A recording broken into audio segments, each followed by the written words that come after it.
It's Kerrang Radio, it's the night before. My name's Nick Majerus and hello and welcome to the show. Now, I like watching various different bizarre television programmes, and I was watching a TV show on Channel 4 and this bloke came along, Tony Topping, and he'd been actually chased by helicopters. He's got video footage of him being chased by surveillance helicopters, and he was talking about his UFO experiences.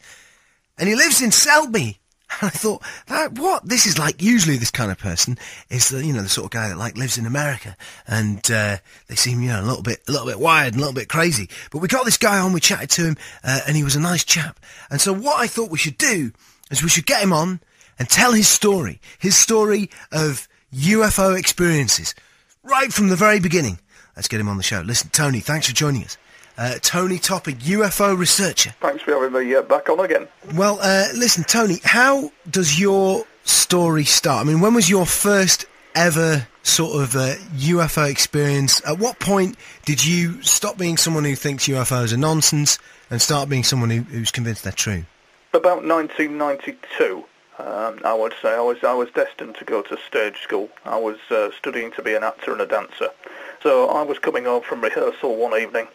As I recall, I walked across the front end of the housing estate towards the gate where my house is, looked up in the air, and there hovering above me was this bloody UFO. It was like something out of Close Encounters, all lights. So you look up and you see this giant mechanical device, was it?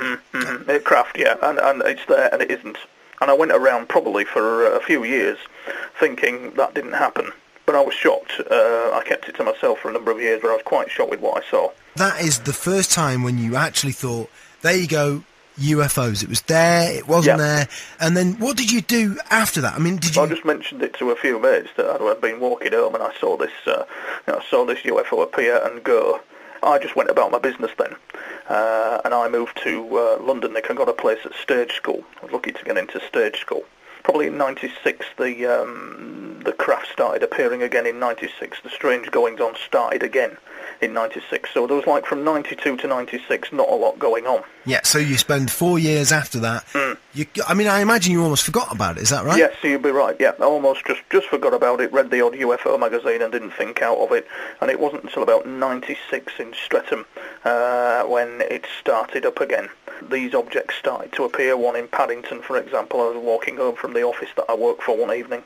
This object appeared like a car headlight, illuminates, then off, moving very gracefully. So you're at Paddington Station in London? Yeah, walking down Parade Street in Paddington. 1996? Yeah, about 96, and there it was, appeared, and then off. And the obvious questions are, were you drinking? Had you been taking any drugs? All that kind of stuff? No, what shocked me was the oblivious manner of everybody else who seemed to not even notice. This object once again turned up in the Lake District about a year later, 2 years later. The same object? I believe so, yeah, they have the same characteristics. What, is this also in 96? Yeah, we were in the Lake District with some friends. We were with my mate on the caravan site, and we'd just had a few to drink actually. There was two others with us, and all of a sudden, next minute we know this. It's about midnight. This object, this kind of car headlight type effect, like a big illuminated car headlight, kind of like comes in low over the caravan site.